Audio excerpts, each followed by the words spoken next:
Well, hey there, all you beautiful Texans. Welcome back to the James Show. It's News Talk 820 WBAP, now on FM at 93.3. Oh, my God. Let's just jump right into it. First off, I'm not going to have the latest information on the military plane crash that just happened outside of San Diego.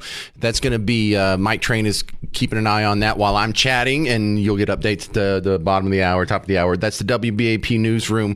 If I get anything, a good report that finally gets typed up, I'll review it on a break and share it with you. So that's some breaking news. Some of the other things going on are we had a True Social post from President Trump today where it sounded like he had a productive call with Vladimir Putin of Russia, and they're going to steal the next election again. I'm kidding. They were talking. I know. Too soon. They're talking about settling things in the Ukraine. We have that going on. We had DOGE that was uncovering some things that I think you'd definitely be interested about in some of the agencies that they've been going through. Social Security, a big one.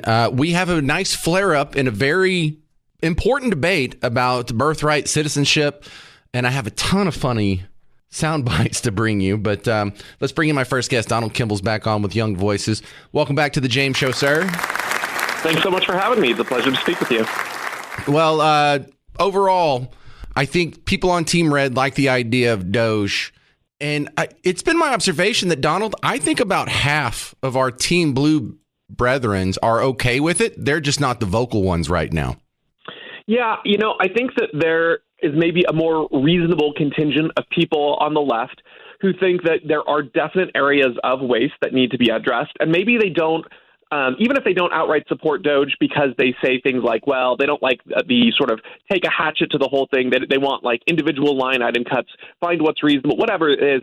I think there is at least a good portion of people there who at least appreciate the spirit of DOGE, even if they have individual problems. Of course, to those people, I would say, the problem is when you look at line by line, everyone justifies their own spending. Everyone can justify their own waste. And that's why you need to take a hatchet to these things. But that's a reasonable disagreement. And I do think there's more people than you might tell from online speech, at least, that agree with that kind of general principle of cutting waste in government. So how much of the money uncovered by DOGE is going from the taxpayers of America to different media outlets? Because if all this is true, I mean, that means a big chunk of what's called the legacy media or mainstream media is just a paid off facade. Yeah, there's a lot of interesting things that were uncovered. There was that report about USAID giving money to Politico. And, I'd seen some, because I always try to stay informed with what people who are obviously not going to agree with everything that comes out from DOGE. I try to read up on their rebuttals and things. And I saw, I think it was Ryan Grimm had made this video talking about how, the money going to Politico specifically wasn't only from USAID, it was from all of government, and it was for their, big subscription service. But of course, at that point, to me, I don't think it's a big, shocking revelation if it's coming from USAID or the entire government. It's still our taxpayer dollars going to this program that they offer. I think it's like a pro subscription that's like tens of thousands of dollars. That's clearly just a corporate and government buy-off mechanism. Yeah, it's like a luxury box at the Cowboy Stadium. What you mean? You weren't going to shopping for your $10,000 Politico subscription to keep up on the news, James? Well, it's also doing that? Kind of transparent bribery, because it doesn't cost Politico anything to provide more subscriptions or the bigger subscriptions. It's a virtual product. It's a digital product. So, the replication is infinite.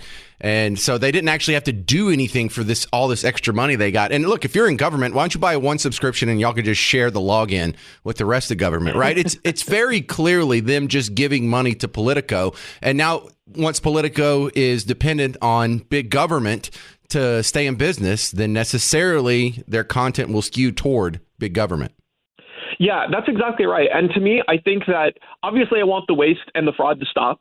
But even if this revelation was the only thing that came out of all of this, I think that's a good thing. Because once we can start sort of destroying this false narrative about the unbiased journalist that has sort of pervaded the American ethos for so long, I think that people will start to understand that everyone has a bias. Everyone has a presupposition. Everyone has someone that they're going to lean toward. And in this case, it's blatantly obvious that it's the government because they're the ones funding the bills. But people will say things like, well, I can't trust independent media because they're taking sponsors from this or that, or they're going to have their own personal opinions. That's true of everyone, particularly the corporate media. They're the worst aggressors, but they've gotten by with the most sort of grace given to them in this respect. And so I think outing things like this, even if the money kept flowing, which I hope it doesn't, but even if it did, at least the credibility is damaged in the eyes of the American people, which I think is a good thing.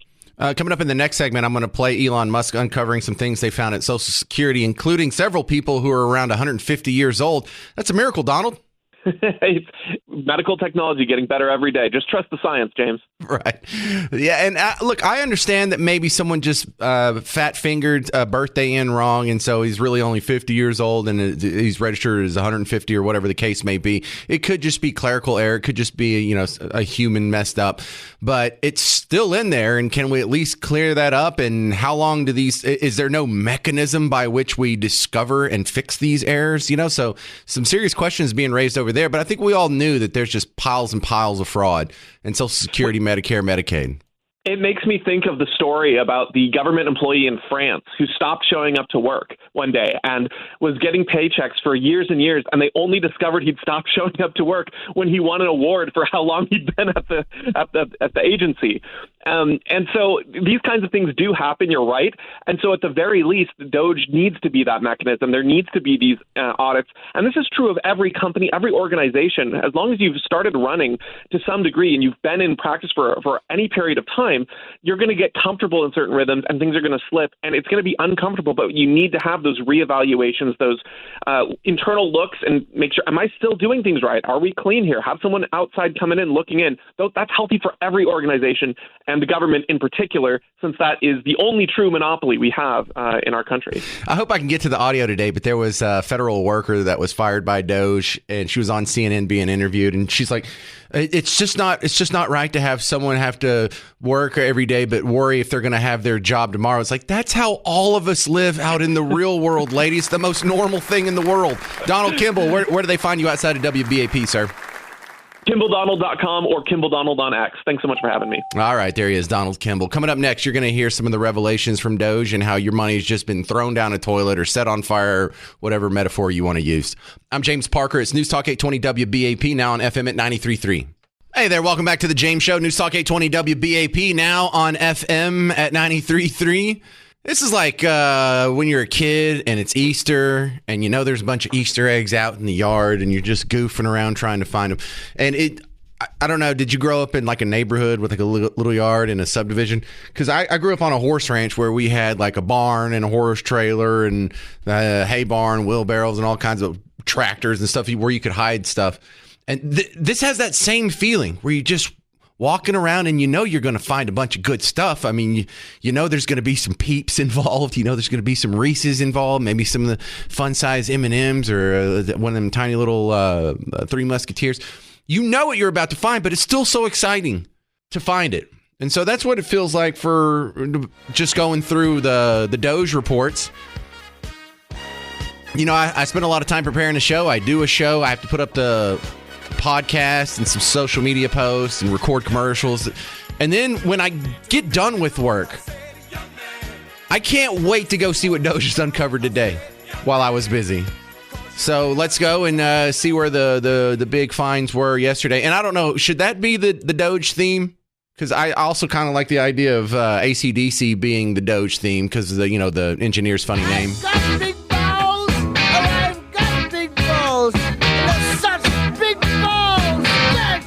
All right, let's go see what Big Balls and the rest of the team has uncovered in the last 24 hours. Elon Musk did a press conference very rudely during the James Show yesterday. Could you do it either before or after the James Show to not distract people? But they dug into Social Security, and you knew there was going to be a lot of skeletons in that closet. Just how bad is it? There's crazy things like just cursory examination of Social Security, and we've got people in there that are 150 years old. Now, do you know anyone who's 150? I don't. Okay. They should be on the Guinness Book of World Records. They're missing out. So, that's a case where, I think they're probably dead. It's my guess. Or they should be very famous. One of the two. Yes. So, you knew there was going to be stuff like that. Anytime you have a database with 300 million people involved, and you have like, how many people are getting Social Security checks now? Like 80 million or something ridiculously huge like that. Of course, there's going to be some mistakes in there. But the point is, they don't have any algorithm or bot or spider. That's kind of a technical database term that goes through and says, is anybody here 150 years old? Let's flag that and make sure it's legit. Is there no fraudulent catch system? Certainly doesn't sound like it.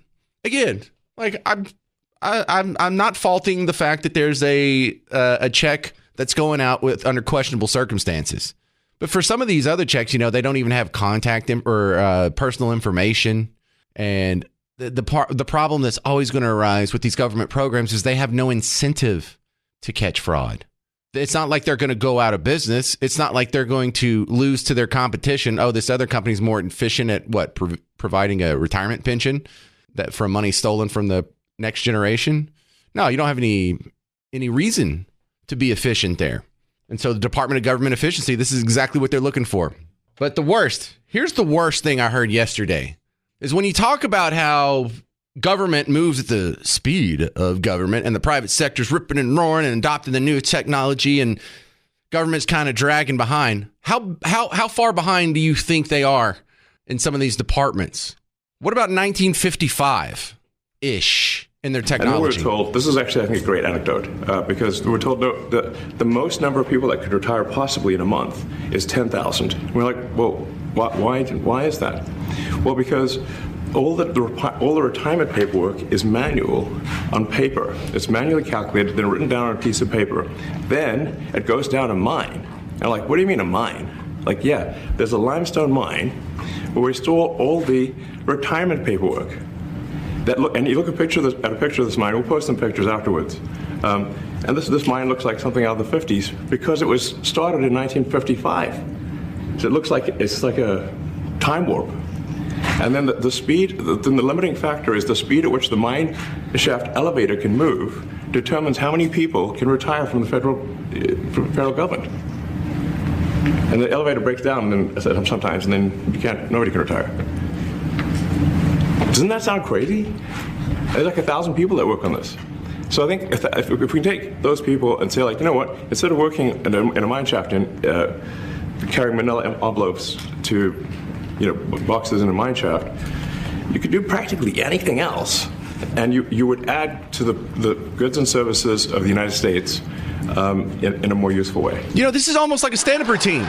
Like if he was in a nightclub where the lights were dim and people had a 2-drink minimum, people would be laughing like every other sentence that he found. He's like, it's in a mine shaft. No, I mean literally a mine shaft. You should have heard that. It's just dumbfounded press in there, but I could put that in there and it would sound like I could. And let's do that Seinfeld bit.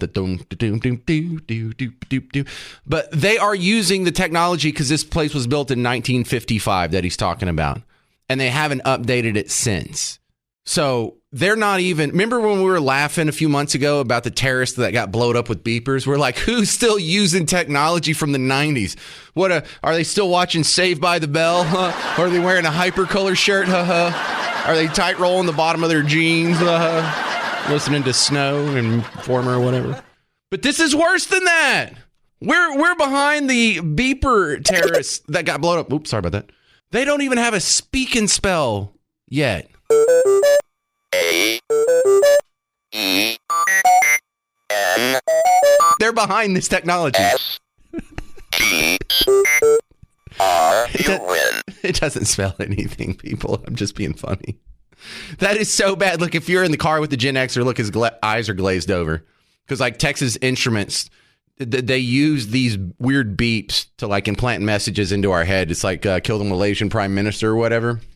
Texas Instruments, they're probably going to have some sort of sequence of beeps that they let off, and we're all just going to zombie attack. Gen X is just going to be activated one day, but they're not even to the level of a speak and spell. Like they don't even. And the funny part is Elon said we could get rid of this and use pretty much any other system, and it would be more efficient. And he's right.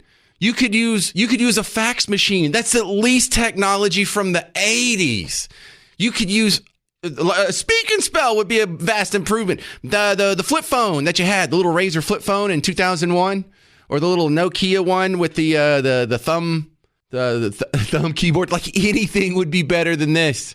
Like the only thing worse than this is if you used a telegraph, maybe. I think that would be the only thing that would be less efficient than this. But I don't know where you can even get a telegraph these days. You could use a Commodore 64 and it would blow this system out of the water. So how bad is it? I don't think you're surprised. I think this is just as bad as you expected. What's your favorite DOGE discovery so far? 800-288-9227. 800-288-9227. Coming up next, we're going to check on the border on The James Show. I'm James Parker. It's News Talk 820 WBAP, now on FM at 93.3. Bob Lavelle, Home Marketing Services, joining us on The James Show. And for those of you who are sweating the idea of, oh man, I need to put my house on the market, or I need to go get a house, this is the guy you call because he can take care of all the complexities that come with buying or selling a house. But Bob, how is the market around here doing? Are people buying yet? You know, I don't know if it's because we have a great new president again, finally, but it has turned around like on a dime. People that were holding back, and you can't blame them. He raised the interest rates 23 times in 2.5 years. That's not happening anymore. People are getting it, so our phone's ringing off the hook. We've had one of your callers called in yesterday about noon. I could not even get back to him until about 5:30.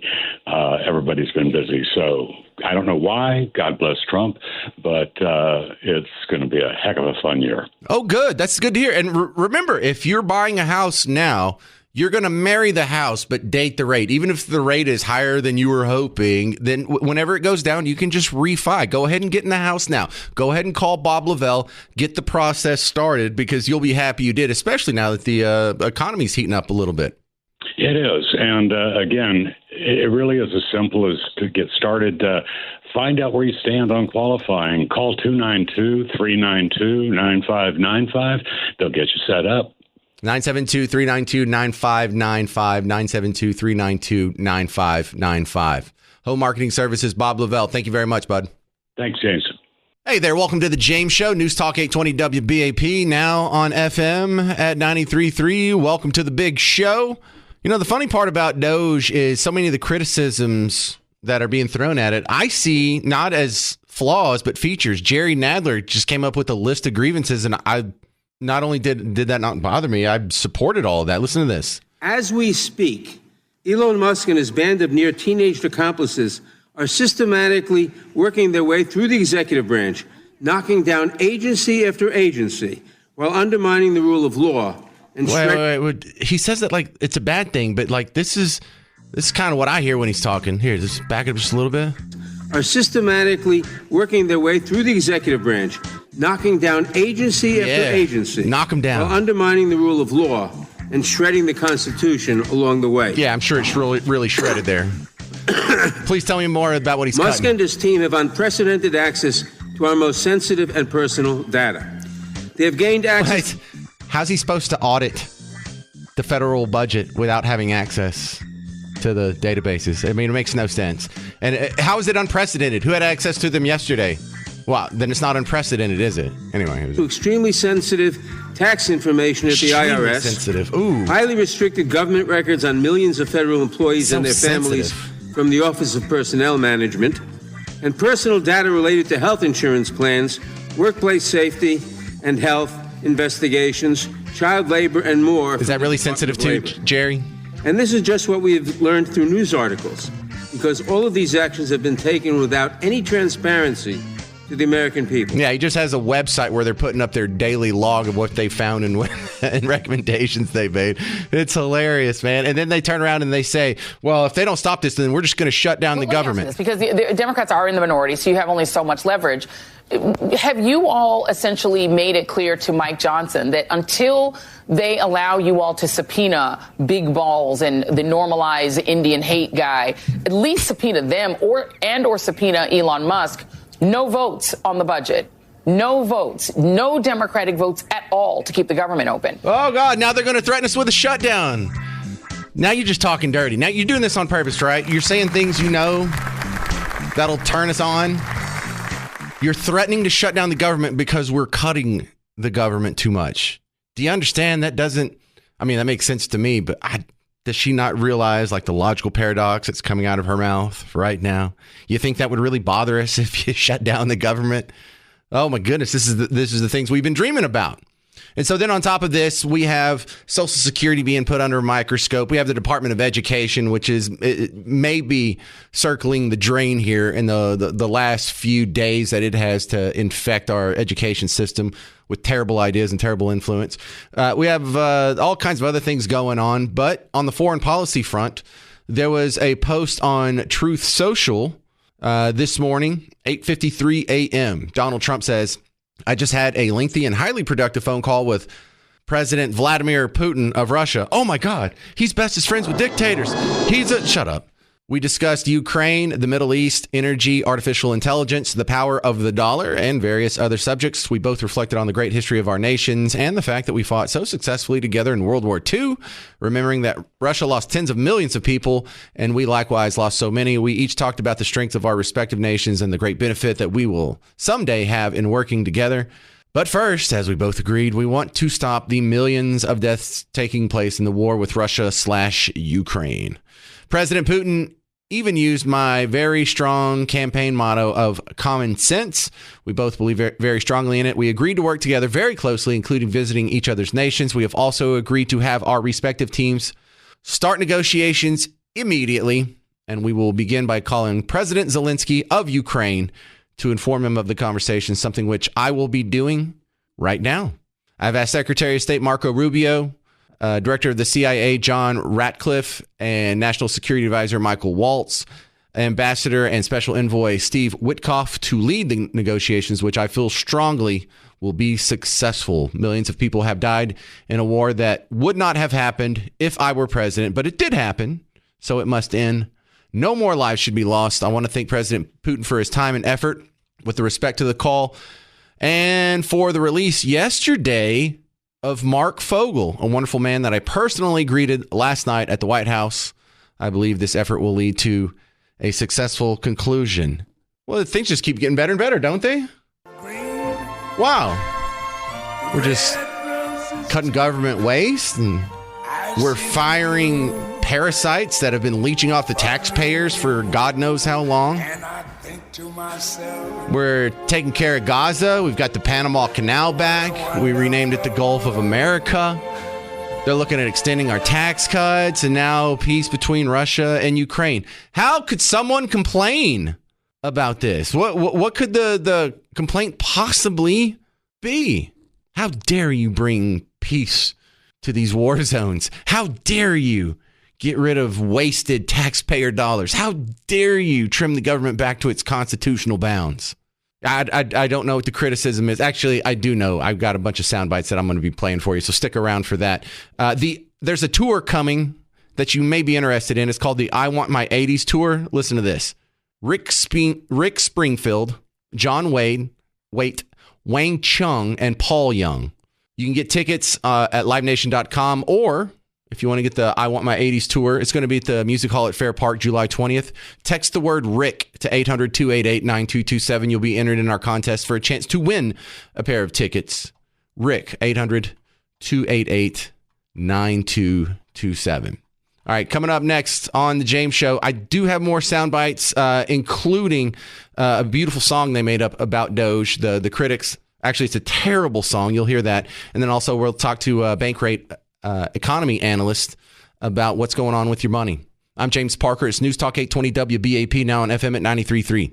Welcome back, all you beautiful Texans. You're listening to The James Show. It's News Talk 820 WBAP, now on FM at 93.3. I know. Good to see you, too. I appreciate the enthusiasm. My next guest, Connor Vassals, helps us keep an eye on what's going on politically speaking, and he's been a very busy guy. Welcome back to The James Show, Connor. Thank you, sir. Happy to be back. All right.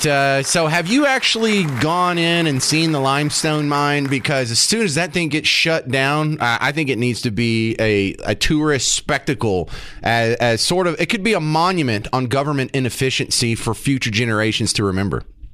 Yeah, I think that's a great little vacation to take during summer if you'd like. Go down to the mines. It's good for your lungs. It's a great area. Yeah, and there could be big plaques on the wall, or maybe, I don't know, but this is the future, so a 3D hologram will explain to you, this is how we retired people in the federal government until 2025. Can you believe it? Exactly. I mean, they're still using, it's beyond me that they're still using paper records in a limestone mine of all places in order to retire people. It's just, if anything, it's just testament to how ridiculously inefficient our government is. But hey, I'm not really surprised. Well, I was surprised because I thought they would at least be up to the level of a speak and spell, like that we played with when we were kids, that old Texas Instrument toy. They're still on paper. I mean, listen, they only have billions and billions of dollars worth of taxpayer revenue every single year. What do you expect them to do? Come on. Yeah, but look, I was hoping that, let me put it like this. Is there a private sector business that doesn't have a more efficient way to get rid of employees? I don't think so. Well, that really begs the question then, regardless of the efficiency, regardless of the system in place, do they even want to be efficient? Do they even want to retire people at a pace that is reasonable? And considering they're still using these paper records, I don't think so. No, and I love the way you word that, because they do not have any economic incentive for efficiencies like the private sector does. And that's not necessarily anything that they're doing wrong. That's just the nature of doing things via government instead of the private sector. Absolutely, sir. I mean, that's literally the name of the game for any government throughout the world, whether you're in America, Canada, Germany, other countries. They all still have a huge component of their government that uses these inefficient systems like paper records. And in our case, it just so happens to be stuck at the bottom of a mine shaft somewhere. I also love this idea. I'm thinking of Joy Reid. Well, you know what? In case you didn't hear this, or the person listening didn't hear us, they're thinking about threatening a government shutdown if we don't stop DOGE. And I do they not realize the paradox that they're talking about here? Let me ask you this, because the Democrats are in the minority, so you have only so much leverage.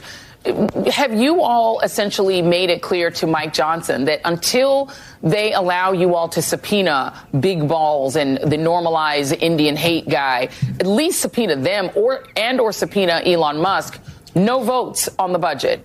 No votes. No, they're threatening us with a government shutdown. What's going on, Connor? Do they realize what they're saying? At this point, I think they're just so deluded because they're so, they drunk the Kool-Aid, right? They've assumed and expected all these years that government is going to come to the rescue and provide X, Y, Z whenever they want. And now when someone's actually trying to put the proverbial feet to the fire and audit the government to see what inefficiencies they are, oh no, we can't have that because my social welfare program, which doesn't even work. It's just people living with rose-tinted glasses, but they are outright refusing to even entertain the idea of taking them off. I'm totally enjoying this, but they've had 3 weeks. Can't they come up with a better argument than, well, we need to subpoena Big Balls and these other engineers because we don't know who has access to the sensitive information. Well, who had access to it yesterday? Did you know their name? Did you subpoena them? Did you get to question them? Do you know their background? Of course not. So, I think there's a little flaw in your logic here. I think it's something even a little deeper than that. It's not that they don't know or they're not prepared.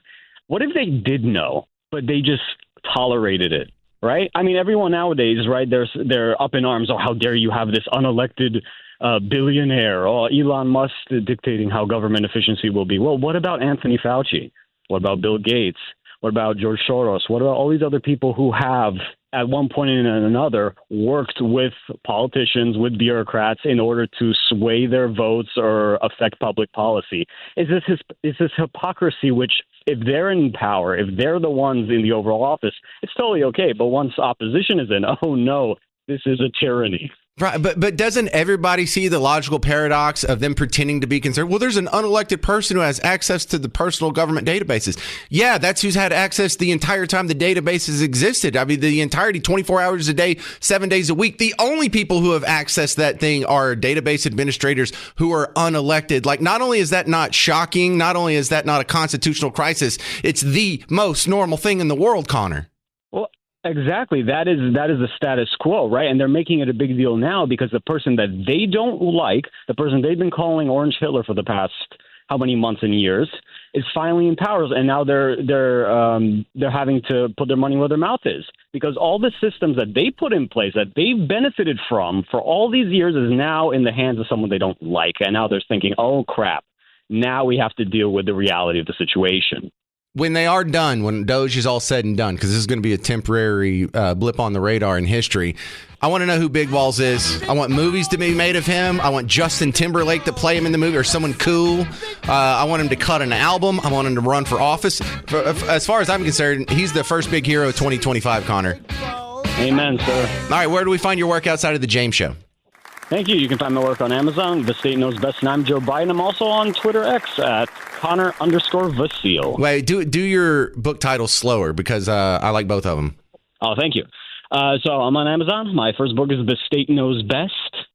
And the second one is I'm Joe Biden in his own words, because we all love Joe Biden. I miss him so much. God, that's got to be so good. All right. Thank you very much, Connor Vasile. I appreciate you being on the James Show again. Thank you. All right. That's fantastic stuff. Dude, the political news, I could just do the whole show on what's happening in just the political sphere. We got some other things to get to. Coming up next, the history of the penny. Because now that the penny's history, I'm going to give you the history of the penny. 800-288-9227. I'm James Parker. It's News Talk 820 WBAP, now on FM at 93.3. Hey there, welcome to the James Show. News Talk 820 WBAP, now on FM at 93.3. Come back for tomorrow's show, because I'm going to go in a little more detail on this train route. It loses $100,000 last year, and they're making a play for you to prop it up. It's the train that goes from here to Oklahoma City. That's really, is that what we need to spend millions of taxpayer dollars on? Anyway, there's not a whole lot of time to go through the whole thing now, and I have a much longer presentation, so that'll be on tomorrow's show. And then also there's another rash of teachers who are just a little too handsy with your kids, so I've got half of tomorrow's show already made up, and that's on top of whatever DOGE and whatnot's going to do. So please come back for that. Also, we're having a station event. KLIF, our sister station, is having Brian Kilmeade in for another visit on February 26th, 6 p.m. Community Beer. That's in Dallas, 35 in Commonwealth. Come on out. I'll be there. Brian Kilmeade will be there. I'm going to try and get Garrett to be there. Miss Parker will be there. Hi, Miss Parker. But I'm going to leave you today with some fun audio. There's a representative, Maxine Dexter, and she hates Trump so much, she had to say a dirty word. She's such a rebel. I've been told I have 30 seconds, so I am going to tell you that we do have to. I don't swear in public very well, but we have to Trump. You have to bleep him. That didn't come out. I don't think that's what you meant to say. We have to bleep Trump. Was that a Freudian slip? Was that another one of the Freudian slips, like the erection montage? I think that was. I think they love the guy secretly. They have a crush on him. Let's talk about the fact that President Trump incited an erection. His various cases of, he's got charges of inciting an erection. Donald John Trump incited the erection. They didn't like Donald Trump. They said he participated in an erection.